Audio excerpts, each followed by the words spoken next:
Oi, meus amores, tudo bem? Como é que vocês estão? Eu tô tão decidida a fazer vocês lerem que eu estou abrindo agora uma playlist fazendo comentários sobre esse livro aqui. É O Fio da Navalha, de William Somerset Maugham.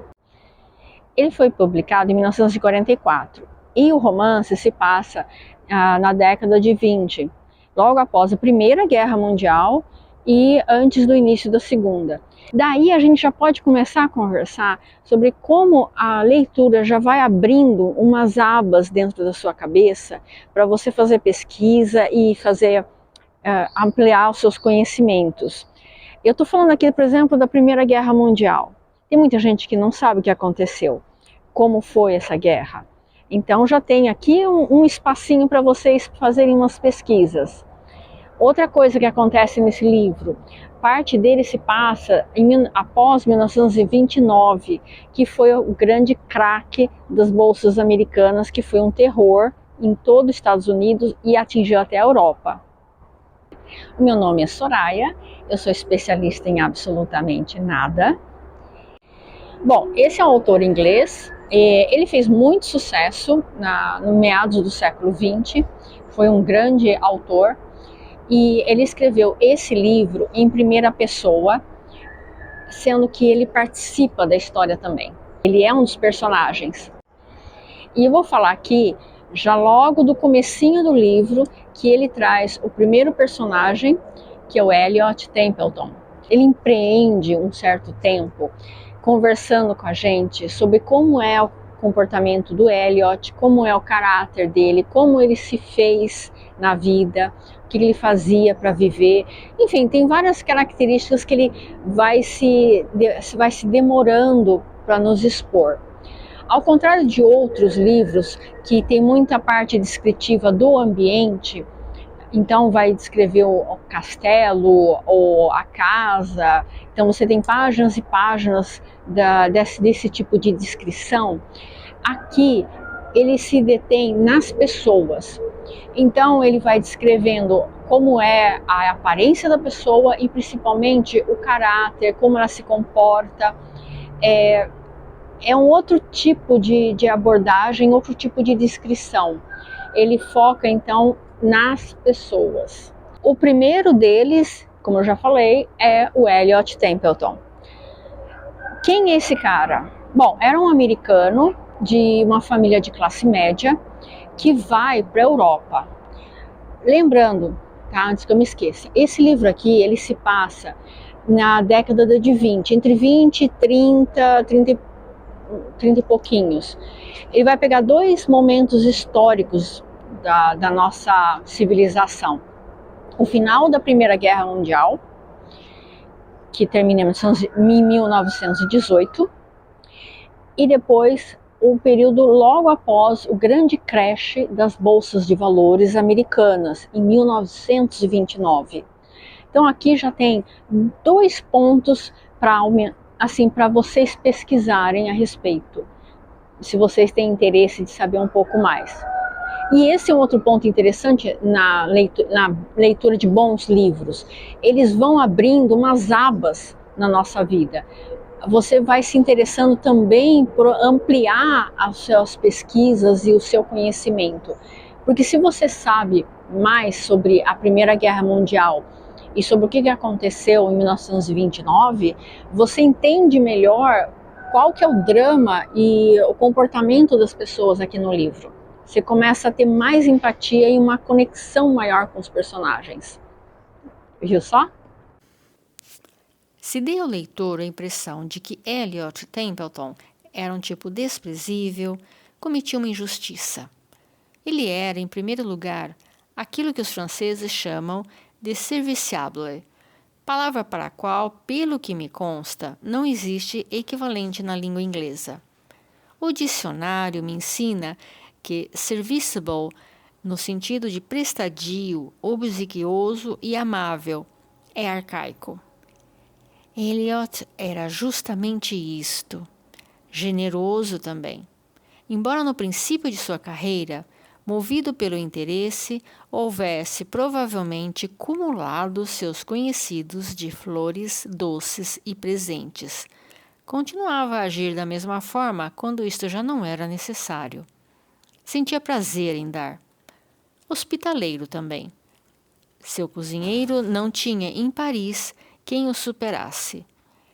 E todos podiam estar certos de encontrar à mesa de Eliot as coisas raras de princípio de estação. Seus vinhos indicavam a excelência do seu critério. É verdade que os convidados eram escolhidos mais pela posição social do que pelo encanto pessoal que pudessem ter. Mas ele se dava ao trabalho de convidar 2 ou 3 pessoas, somente por serem boa companhia, e desta forma suas reuniões eram quase sempre divertidas. Muitos se riam dele pelas costas, chamando-o de snob indecente. Apesar disso, aceitavam alacremente os seus convites. O francês de Eliot era correto e fluente, a pronúncia impecável. Esforçara-se ele grandemente para adotar a maneira de falar dos ingleses. E somente uma pessoa de ouvido muito fino perceberia de vez em quando uma entonação americana. Era um conversador agradável, contanto que a gente o mantivesse afastado dos assuntos de duques e duquesas. Mesmo a respeito deles, agora que sua posição era inexpugnável, ele se permitia, principalmente quando a sós com a gente, uma observação espirituosa. Tinha uma língua agradavelmente maliciosa e não havia escândalos sobre esses altos personagens que não lhe chegassem aos ouvidos. Então, como eu estava falando, o Eliot foi um jovem, quando ele era jovem, ele foi para a Europa, para a França. E outra coisa também que na época, para você ser uma pessoa fina e ser levado assim como alguém de valor, você precisava falar francês fluentemente. E o mundo acontecia em Paris. Paris havia os movimentos filosóficos, literários, a arte, tudo estava ali cozinhando naquela panela que era Paris. E lembrando que você está nesse livro após a Primeira Guerra e as pessoas estão mais felizes porque saíram de um momento muito negro da história. Elas sofreram muito durante a guerra, então elas estão querendo, sabe, se esbaldar. Elas estão procurando a diversão, procurando a alegria. Nesse momento, nós temos esse personagem, o Eliot, ele já está bem instalado, ele já tem uma carreira ali em Paris. E o que ele faz exatamente? Ele frequenta a sociedade, ele busca a companhia dos aristocratas, condessas, duques, príncipes russos, pessoas de dinheiro e notoriedade na sociedade. E ele gruda nessas pessoas, tanto para poder frequentar festas, jantares, lançamentos de peças de teatro, enfim, tudo o que acontece na sociedade, alta sociedade, e ele fica ali orbitando, como também para ganhar dinheiro. Ele supostamente ganharia dinheiro vendendo obras de arte ou móveis antigos muito caros. Ou seja, o Eliot é uma pessoa muito focada em aparência e posição social. O que a pessoa faz, de quem que ela é filha, com quem ela se casou, tudo isso é muito importante para ele. E o autor, o William, ele dá uma boa ênfase nessa parte do Eliot para a gente entender como ele funciona. E também mais para frente, ele vai estar sempre aparecendo aqui no romance, para a gente também ir entendendo por que ele age da forma como ele age. Ficou claro, né, gente? O cara gosta das aparências de dinheiro e de posição social. Vocês podem estar até perguntando, poxa, mas uma coisa besta, né? Você ficar ali literalmente puxando o saco de aristocratas. É uma história que tem uns 100 anos, eu não tenho nenhuma conexão com esse mundo que está sendo descrito aí no livro. Será mesmo? E daí? Vamos pensar. Essas pessoas que são celebridades, ou subcelebridades, ou influencers, que fazem festas ou aparecem em eventos e que tem milhões de seguidores que ficam ali o dia inteiro olhando como essas pessoas estão passando a vida delas,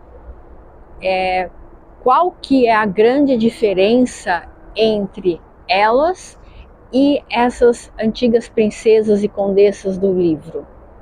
A forma, talvez, a forma de se vestir, de falar, os objetivos podem ser diferentes, mas elas têm um monte de seguidores, um monte de pessoas que estão ali orbitando ao redor desses influencers e dessas celebridades apenas para falar que eu conheci fulano, eu conheci fulana. É aparência, é posição social, é status.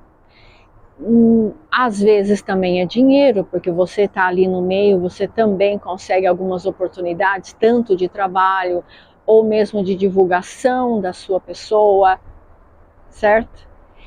Então, talvez não haja assim uma distância muito grande entre o que acontece ali no livro do que acontece hoje em dia. Já pensou nisso? Então, gente, esse é o primeiro vídeo da nossa nova playlist, O Fio da Navalha, de William Somerset Maugham, que nós estamos iniciando hoje. Muito obrigada por você ter assistido e estar prestigiando aqui o nosso canal. Dá um joinha para dar uma força para nós e a gente se vê no próximo vídeo.